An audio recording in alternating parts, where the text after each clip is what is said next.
Yeah, so yeah, my passion for education, I guess, is sort of how I landed on teaching with Pluralsight. It's kind of a long story, in the QA session afterwards, if you guys are really curious about it, it's a pretty unique one about keeping your opportunities open. But what I want to talk with you guys about today is exactly what I was just talking about with Miranda before we started recording a little bit, is getting in the right headspace.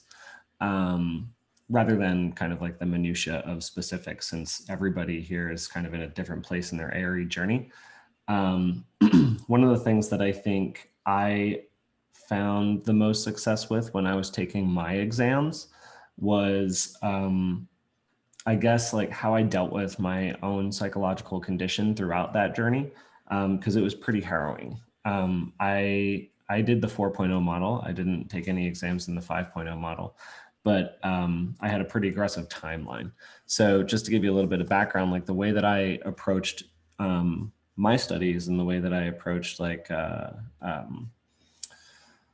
I guess like my practice testing and everything like that was that I really prioritized trying to minimize how much of a black cloud was over top of me. And that was really important for me, being somebody who, is extroverted, likes to stay positive. I thought that, and I think this applies to, most, introverts as well. But like getting rid of the black cloud and the pressure and the stress makes the experience a little bit smoother. And it actually turns it into a bit more of a learning experience than just a passing testing experience. And that's actually what the ARE 5.0 was designed to do better than the 4.0. I don't know how much you guys know about it, but the 4.0 model had a lot of kind of just like memory questions and such. And they moved away from that to a practice-based testing experience. And one of the things that, so all the ARE, just kind of a fun little factoid, all the ARE practice, like all the third-party material providers, like Ballast and, Kaplan, I guess they're Brightwood now. They all got together. I missed this exact summit, but I got some of the notes and I talked with some of the people at NCARB about it. They all got together in like March before the launch. That following year, I guess that was what, 2016? I think so.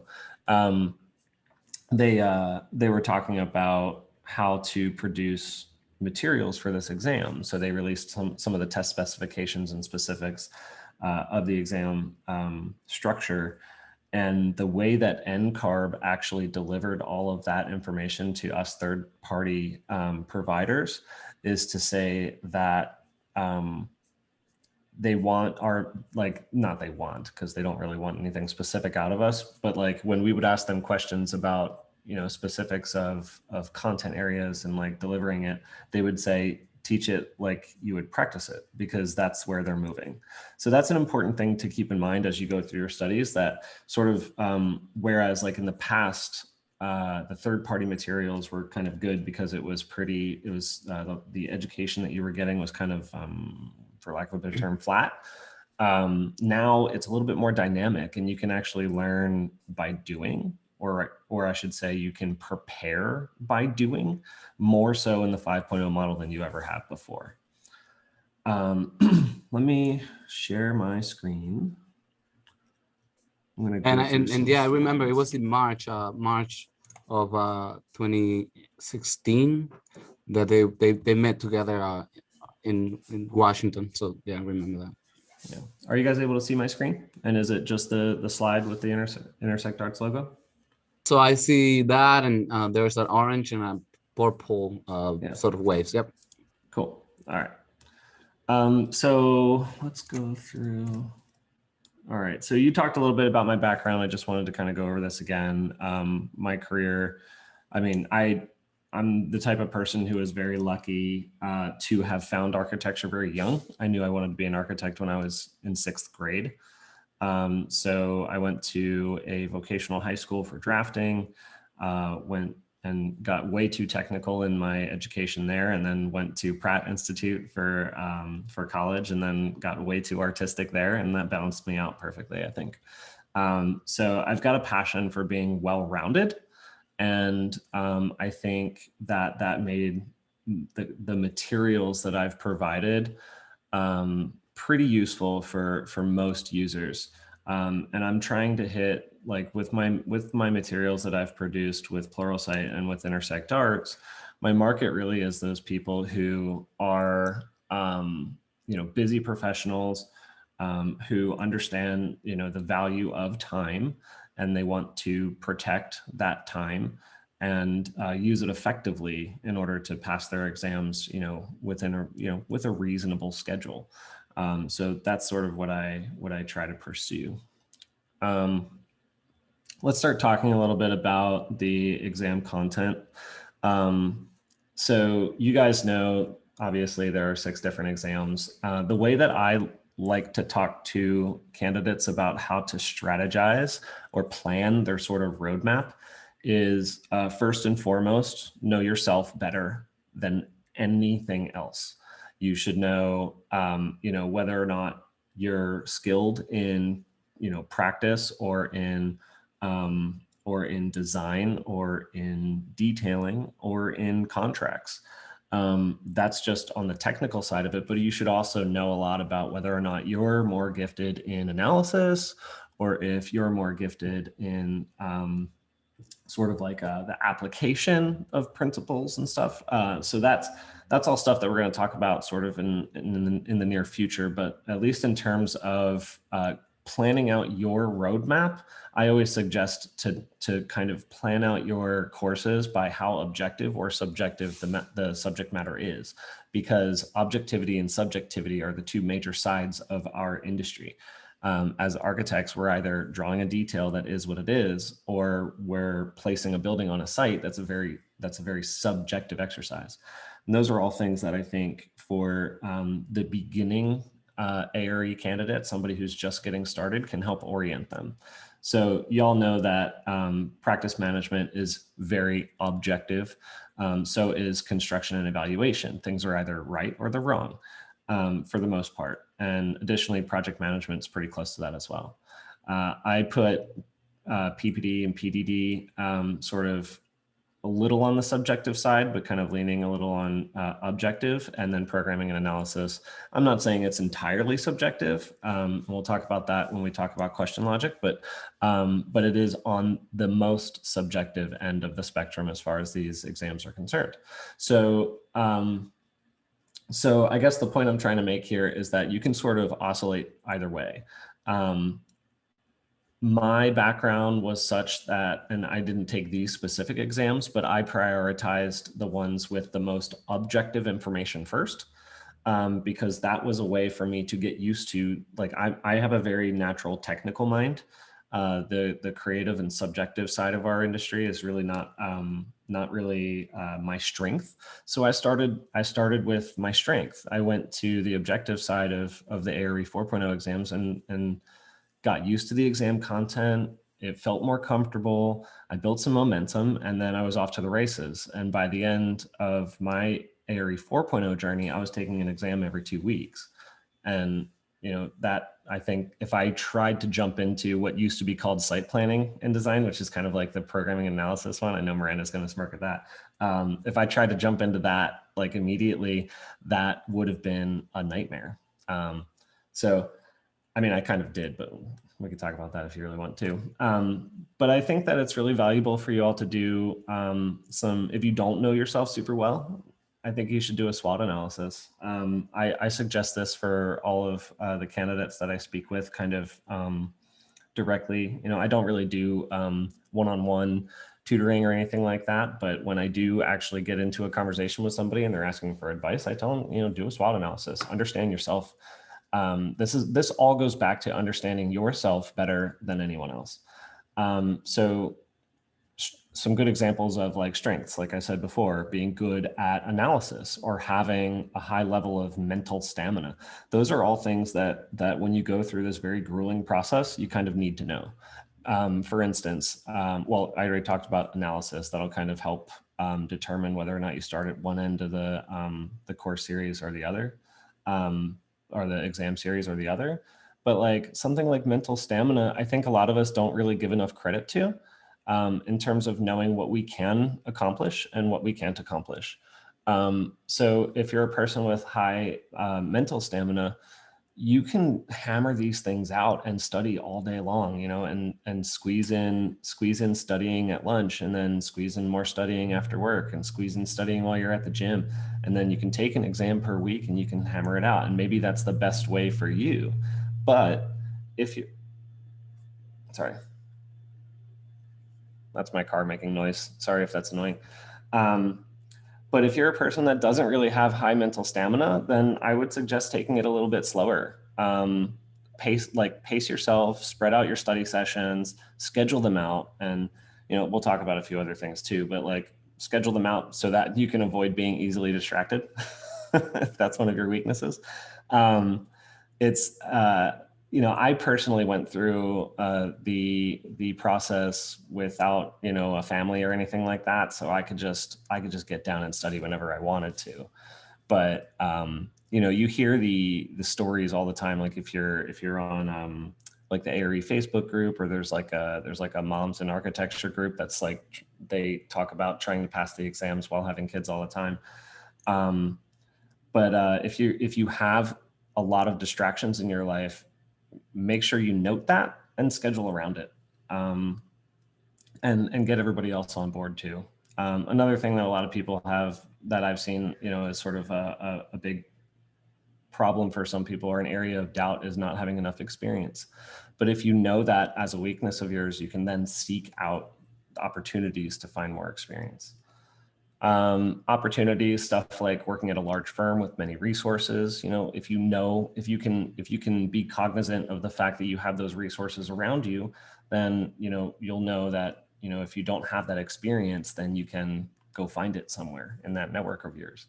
Having a supportive boss, flexible schedule, or the threats, like I said about family, if your testing center is very far, if your workload is high, all of these factors, and these are just examples that I threw down of things that I frequently hear, but all of these factors are very important, I think, to be cognizant of and periodically remind yourself of, especially if you're going the route where you're going to kind of take a little bit longer. Like if your goal is to do it in like 2 years, you might tend to forget some of these things and not really keep them at the forefront of your mind when you're kind of planning out your scheduling, your study sessions. So yeah, all of that is really just kind of like, it's kind of just like personal maintenance to help you figure out, or not help you figure out, but help you manage all of the pressures that are going to be happening to you while you're going on this journey.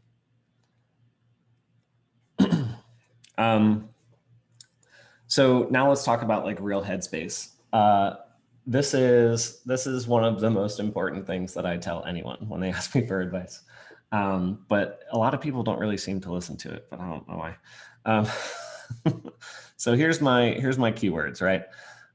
When it comes time for testing, there are 3 very important things to get you ready for test day: resting, recalibrating, and re-engaging. I can't stress this enough, that you have to, not have to, I mean, of course, if you roll in on a Thursday at 3 p.m. to an exam, of course you could pass if you know it well enough. But if you're really struggling to pass, I think that this is extra valuable. So anyway, what it means is to be ritualistic. Okay, I talk about a ritual in my courses, and it's one of the most important video clips that I have. But let's look back at what that was. So when I went through my my exams, I always scheduled them Monday morning. And I know that that's not possible for everyone, but I scheduled them as late as possible from my work week and like all of my responsibilities that I had going on in my life. So as far enough separation as I could possibly get. And then I did everything I could to separate myself from that part of my life. So for instance, let's say my exam was coming up Monday morning and Friday night rolls around. Friday night was date night. I didn't study. I spent that time separating my mind from everything that was happening for the week prior. And my weeks were pretty hectic because, while I was studying, I was also teaching. So I would work all day, I'd go teach all night, and there was no time for me And so, I mean, there's little time for studying here and there, but with all that hectic action going on, I wasn't able to set my mind in the right place to be ready to take an exam. So then Saturday would come up and I would review, and I wouldn't do any deep studying. I wouldn't really, I wouldn't take like full on practice exams or anything like that. It would just be kind of looking over my notes, reminding myself of some keywords and such, and maybe doing some light new content or clarification even. And then finally Sunday would come along and it was review. It was like a review session, light practice session, and then relaxation. And the only practice I did on Sunday had nothing to do with looking at my scores, or like my practice test scores or anything like that. It was just merely going through the motion of thinking through the logic of a question, and not being worried about performance. And then finally, Sunday night, again, 6 o'clock hit and I was done. There was no point, and there is no point to study deeply after 6 o'clock on Sunday night or the night before your exam. And then of course, Monday morning would roll around and I'd do my exam. I always do suggest that people do morning exams. I know it's, this is just a generality. It's not for everyone. But I do believe that morning exams are, at least statistically, most likely to be more successful because you have less of an opportunity for something else to get in your mind space. Does that make any sense? Yeah. So like the mind space being clear Monday morning, like you don't go to the office, you don't look at your email, because if you open up that email and you just got dumped with this, deadline that you can't hit, and they're like, oh, we need this by Tuesday morning, and you're like, oh crap, I have to deal with that this afternoon. Just mitigate that as best you can, and it's not possible for everyone in every scenario, but mitigating all these distractors are supremely important for having your best shot at getting a pass. And then the ritual doesn't stop there, actually. Those that know me and know my journey, they'll know that Jay-Z was a big part of that journey. So my ritual was so 4.0 model, I'll preface this by saying 4.0 model didn't tell you your score immediately. You got it a few days later, but it didn't matter, right? Every time I got out of that testing center, I popped on some Jay-Z. I would listen to On to the Next One, and I'd pump myself up to go home, take some notes, right? And then just kind of like take a day off, go celebrate for a night, go to the bar, hang out with my friends. And then, I'd be ready to go do the next one. And then when I got my test scores, which were usually on Thursday or something like that, the whole way I was going to work, I was blasting Jay-Z, and I would start with On to the Next One. It just helped me, even if there was a fail, it helps you to get pumped and excited and just like say like, all right, it's on the next one. Let's do this. Let's go. So yeah, that's my ritual. You can take it if you want, take it or leave it. But I also want to talk, I'm gonna kind of move a little bit away out of the headspace here real quick to just talk about like textbooks versus third-party materials. This is an area where I actually want to speak pretty plainly. There is no substitute for textbooks. Like the NCARB reference materials, that's what the exam writers are writing based off of. Problem seeking, Architect's Handbook of Professional Practice, Architectural Graphic Standards. All those textbooks are they're literally looking at them and writing a question based off of what they see. So I advise people to utilize third-party materials as orientators to get oriented. So to get oriented to the exam content, use the third-party materials as kind of like a roadmap in a way. And that's what my Pluralsight courses were sort of designed to do. That's what my XQ app is sort of designed to do. It's meant to give you sort of a general look at what the content looks like, so that when you're like, oh my gosh, I have programming and analysis coming up, what's on it? And then you look at the list of books, and especially for programming and analysis, they've got something like 22 books on there. I'm like, that's not helpful to anyone. Um, so what I do, or what I suggest people do, is find a third-party material, whatever learning modality fits your style, and watch a course, or do some little practice quizzes, and just get a feel for what kind of content is on there. Like if they're talking about soils, where does the depth stop? How wide and how deep is it going? So, I mean, like that's where you're going to save time and most efficiently be able to prepare for your exams. Like measuring and calibrating how wide, how deep. So yeah, anyway, that's my thoughts on textbooks versus third party.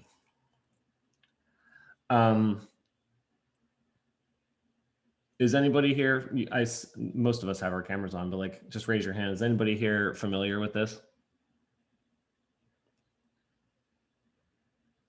Okay, so you should be familiar with this. This is in the front of the NCARB ARI 5.0 handbook. Being familiar with this helps you understand the logic of where to put your mental state when you're going into the exam. So in the ARE 5.0, and I'm going to show you some stuff actually that nobody has seen outside of the material authors. So it's not in the handbook, but it actually has to do with Benjamin Bloom's taxonomy of educational objectives or something like that. It's a school of thought about how people learn. And it starts with, and it's kind of like a scalar relationship. So you start by remembering information, then you understand that information, then you learn how to apply that information. And then through like an intimate knowledge of application, you can then work backwards and analyze similar content and then evaluate that content so that you can create new content, right? And that's how we learn. Or rather, that's how this exam is built, because this exam believes you're learning this way. So it's very important to get knowledgeable about how it's broken down. So when you look at the objectives in the ARE 5.0 matrix, or I'm sorry, the ARE 5.0 handbook, you'll see that they have these things, tags next to them that say UA or AE. And so it just helps you understand, like when, do I have an example? Well, I'll pull up an example later on, but oh, I'm seeing there's a chat. Okay, cool. Oh, cool. You have a video on it. Nice. So yeah, it helps you to understand. Oh, okay. I see that. I put that in the, there we go. It helps you to understand the, I think, how you want to think about certain topics. So like each exam subcategory has a balance of, and actually the specific objectives has a balance of AE and UA. So I'm trying to think of a good example, but one will come up later.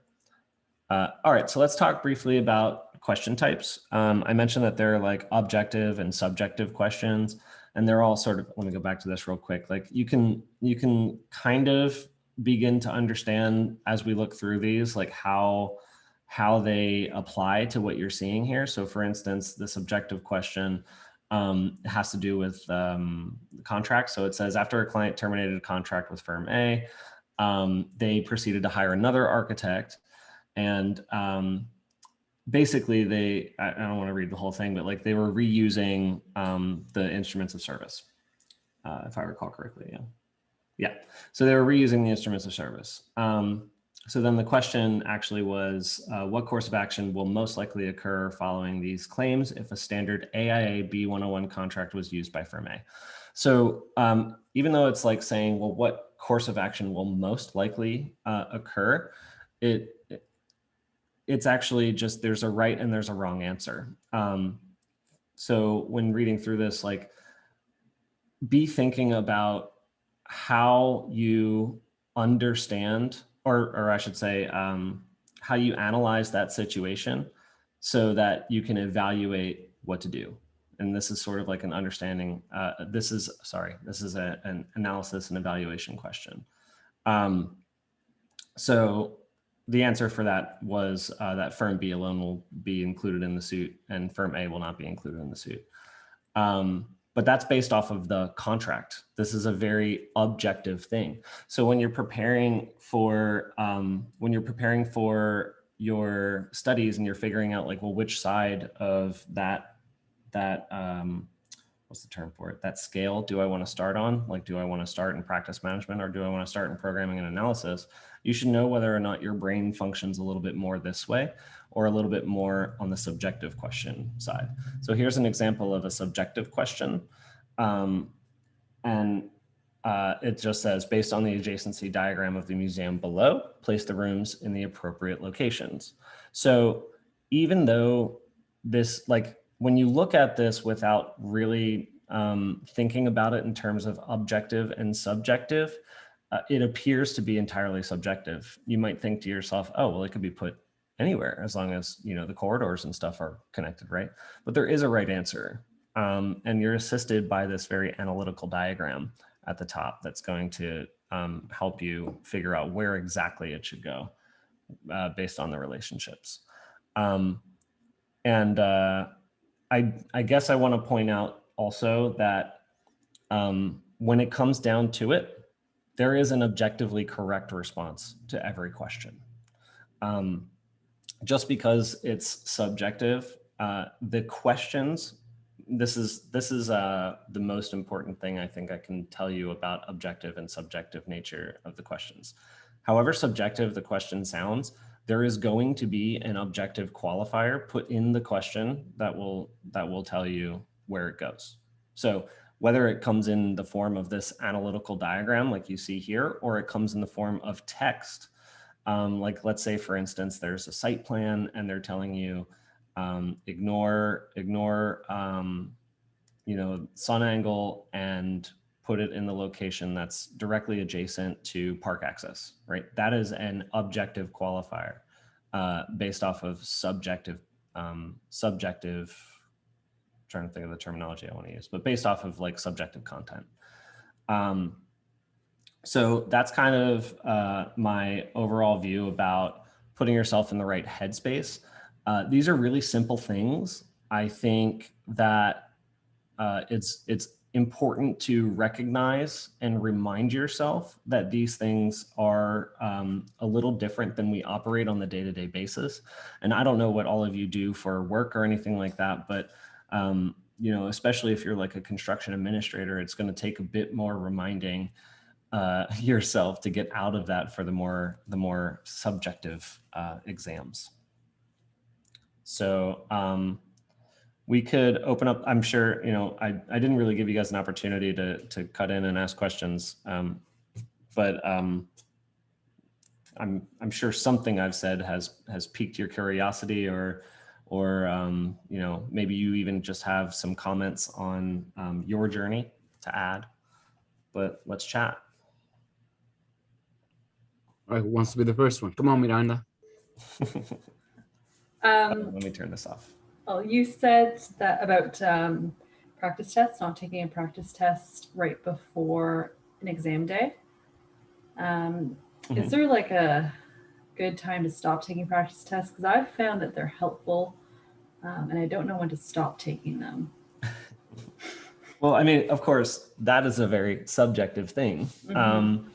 So, I mean, it's different for everyone. I'm speaking in generalities. I think that it's when actually, the thing you should understand about how my brain works is that I think about probabilities. You might be a person who like, that's what sets your path when you go into the exam. I look at it as the closer you take like real content driven practice exams, to exam day, the more you're going to be thinking specifically about certain topics that you may have like failed on. So I'll use like the programming analysis one. Like if you were really bad at the questions on soils and you took that exam or you took that practice exam on Sunday night before going into your exam on Monday, you're going to be freaked out about soils and thinking about soils and not really in the right headspace, I think, to I guess be calm about and what's the word for it? Diplomatic. That's it. Not diplomatic with your own attention and emotional capacity. I mean, so I think most people like to have a reset, because then, at least in my experience, you know, through the people I've talked to and kind of worked with in similar fashion like this, most people have anecdotally reported to me that not taking an exam kind of lets the information sink in a little deeper and a little more kind of like more widespread. Like they're not thinking about specific things going into it. Yeah, you don't want to get yourself overwhelmed, in my opinion, on, you know, about, oh my goodness, I'm failing this, or I'm not good at this, I'm gonna suck at it. You don't want to go to an exam with any sort of bias, negative bias, or negative self-talk about anything. So oftentimes we tend to induce self-fear, you know, and when I learned that fear is false evidence appearing real, right? It's worrying about something that it probably isn't gonna happen, and it sucks when then you say, well, it wasn't even there, and it didn't show up at all, and you were all overwhelmed about those type of questions, you know. So it's like, why even worry about something that may not even happen? Oh, and I didn't answer Miranda's specific question. She was asking about like, when's a good time to stop? For me, it was 3 days. I didn't like, I did do some practice questions Sunday night, but that was merely to go through the motions of thinking through logic of questions. And so I wasn't really thinking about the content, you know. A question would be asked like, for instance, one of the ones, the 4.0 questions types that I had trouble with is like the former version of check all that apply, where it would be like, here are your 5 possible options, which ones are right? And it'd be like 1, 2, and 4 or something like that. And I had a terrible time at that.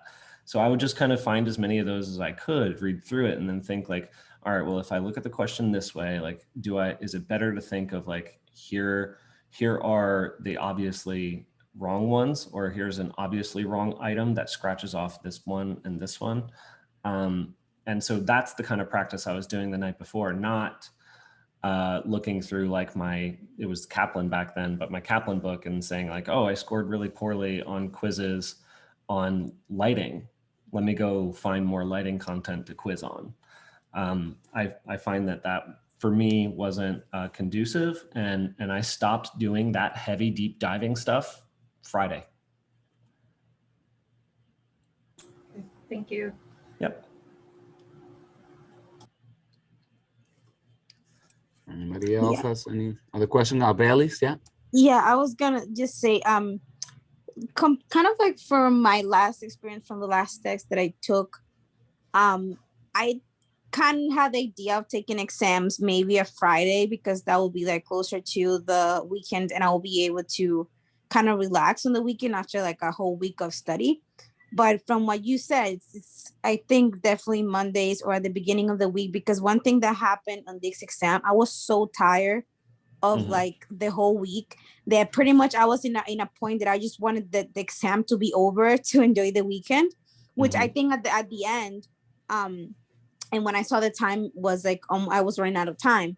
That was like a thing. I just felt like the last time I normally took the exams Tuesdays, because I don't know why my center always have availability on Tuesday, but that day I decided to take it on a Friday, and I was so tired from like the whole work week and school week. So I was like, so I think that for sure on the next ones that I'm going to take, definitely on a Monday morning, or yeah, I know Miranda takes them Saturday morning, and that was kind of like what I wanted to do before, but I don't feel that kind of works for me.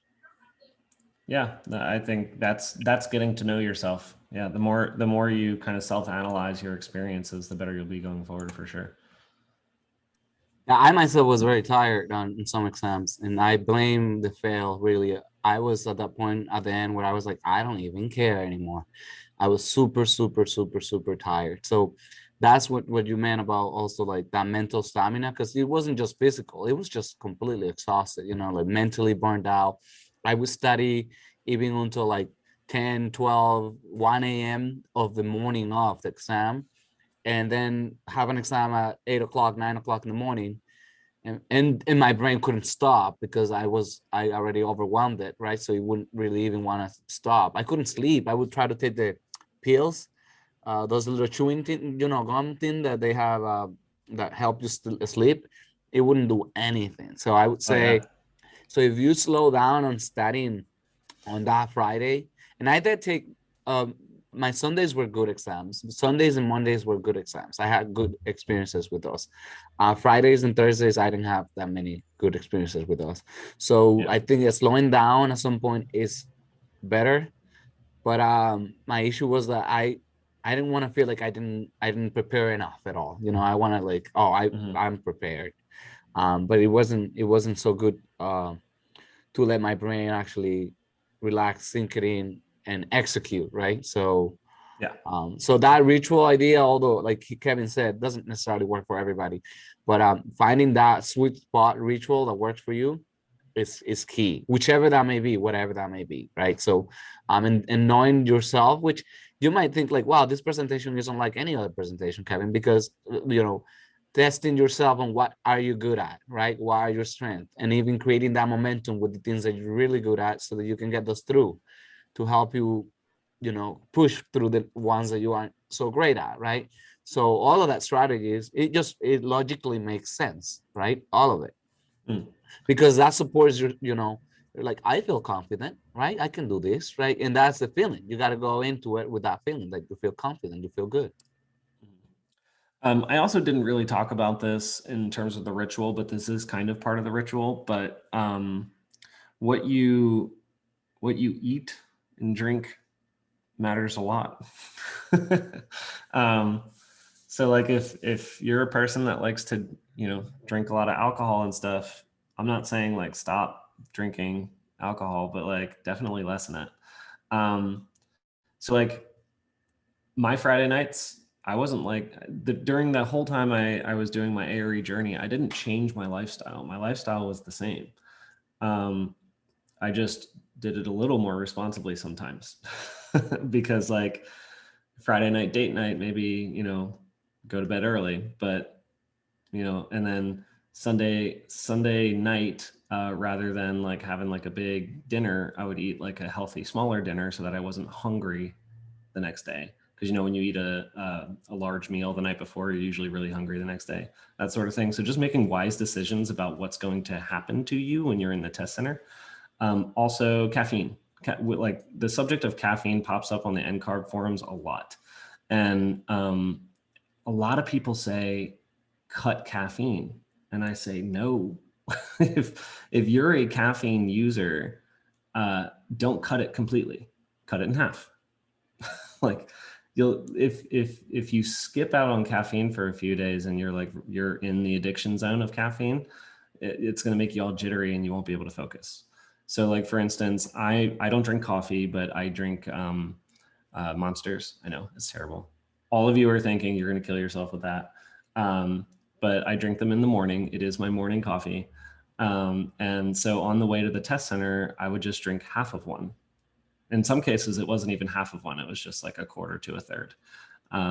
But it was enough that like I didn't get all like Jonesy or like sleepy or something like that, because I'm clearly in the addiction zone of that. So yeah. Any other questions? Yeah, I guess even like during the test, having the stamina to make it to the end.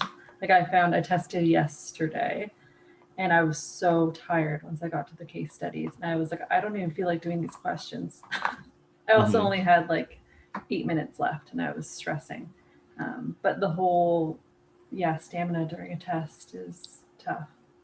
What do you do to keep your stamina up? Well, I don't know. I just try and answer the questions. I never leave a question blank. And I take a number of practice tests before real exams, so I feel like I am ready for sitting down for 3 hours. But besides that, nothing. You mentioned something about never leaving a question blank. That's very wise. And I've talked with a lot of people about this, but if you read a question, put an answer. Even if you immediately decide after reading it that you're not going to answer it right then, mark something, because it would behoove you, not like you spent time. So you might as well have at least a 25% shot of it being right. Yeah. Any other comments, questions, stories, anecdotes? And we have people all over here. So Igo hasn't tested yet. Alan has taken one test, right, Alan? Marcos has tested some. Rebecca hasn't taken any, right, Rebecca? Yeah, I haven't taken any yet. Bernarda is now getting started. Albelis has taken some. Albelis, what's your next exam? I'm gonna do project management again. Mm-hmm. So that's on that first sort of group that Kevin mentioned there, objective, right? And it's funny, like he divided it like that, and I kind of divided it like that too.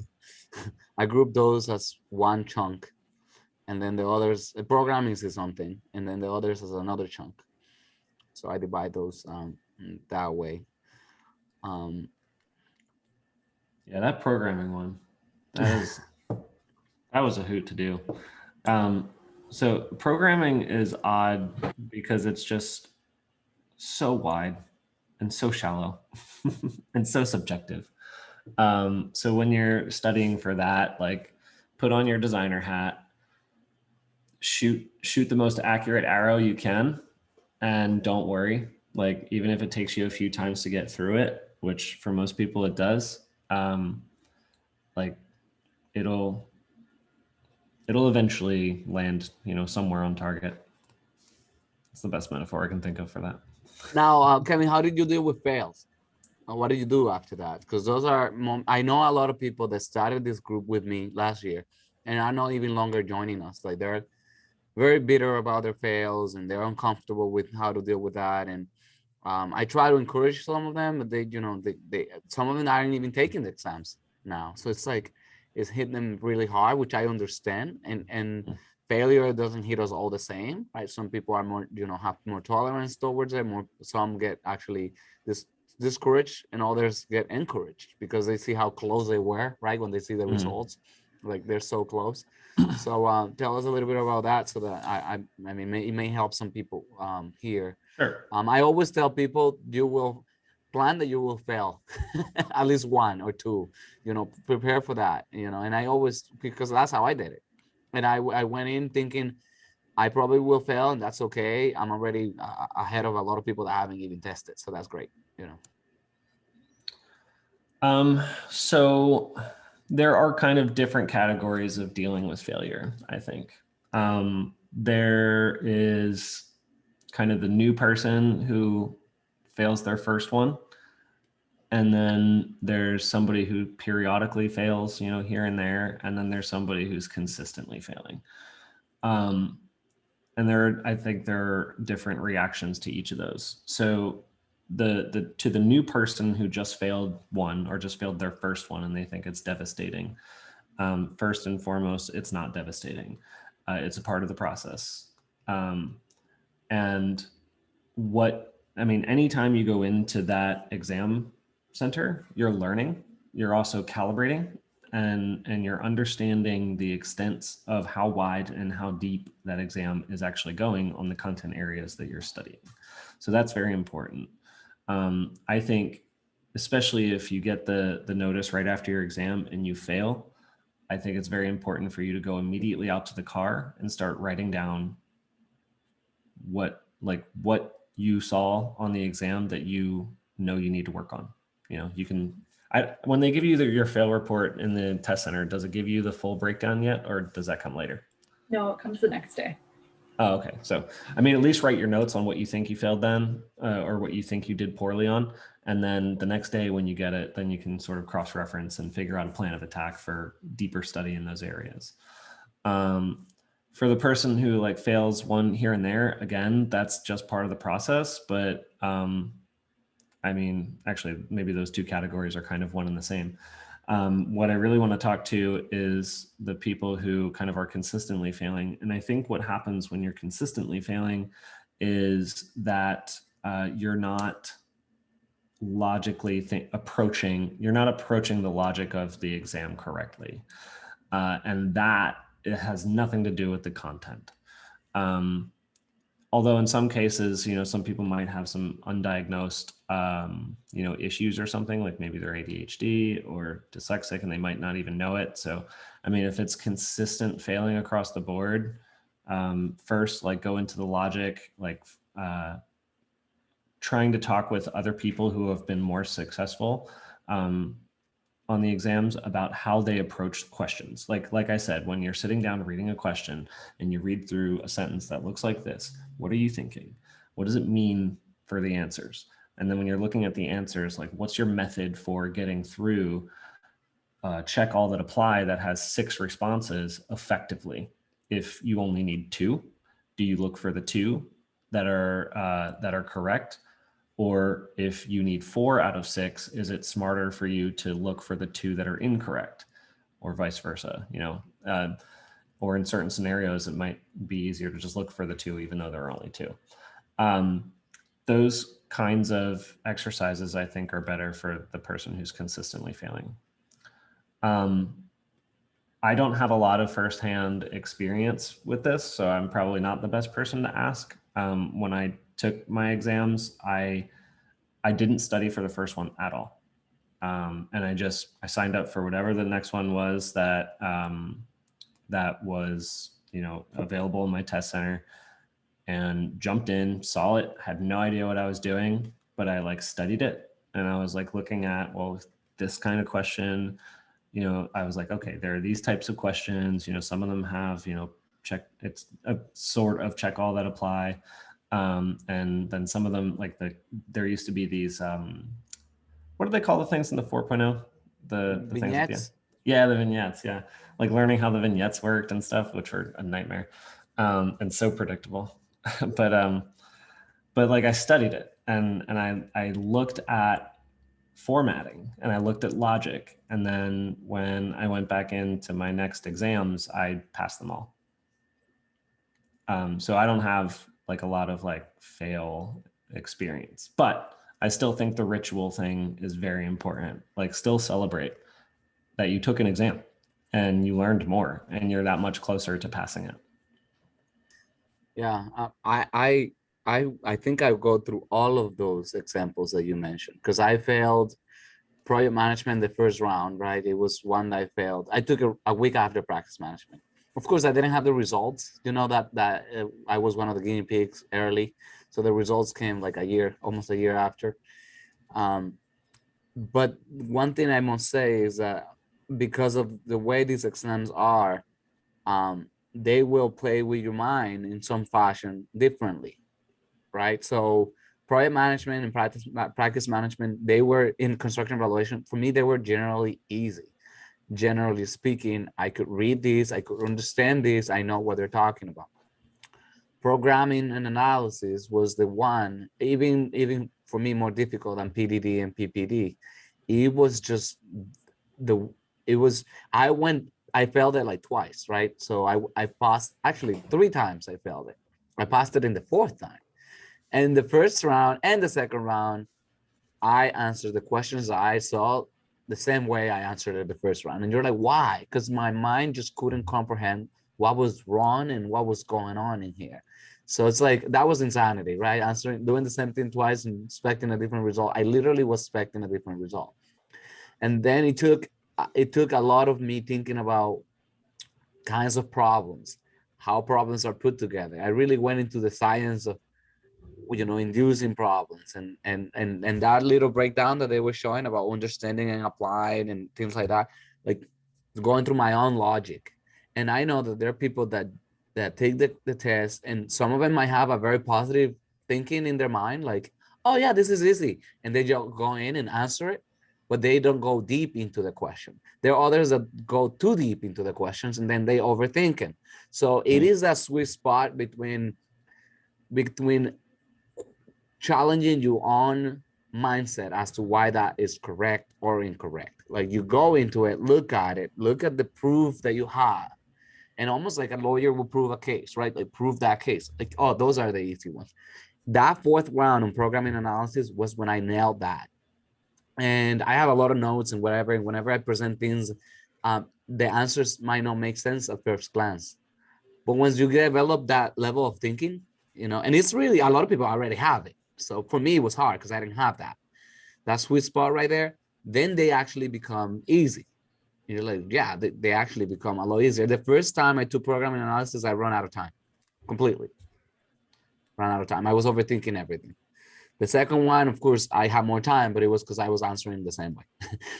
The last time, I really was, the answers almost were evident, you know? So, you know, even those that fail consistently, just think about, you know, progress and what is it that I need to learn so that I can be better at this type of thing, right? You know, it might be English too. There are words that you don't understand, right? There's maybe vocabulary that you don't understand, and just try to work on those things. And at the end, you're always better off.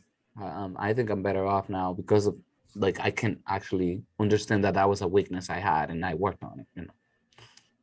Yeah, yeah. The exams are not like they're not like any other exam, you know.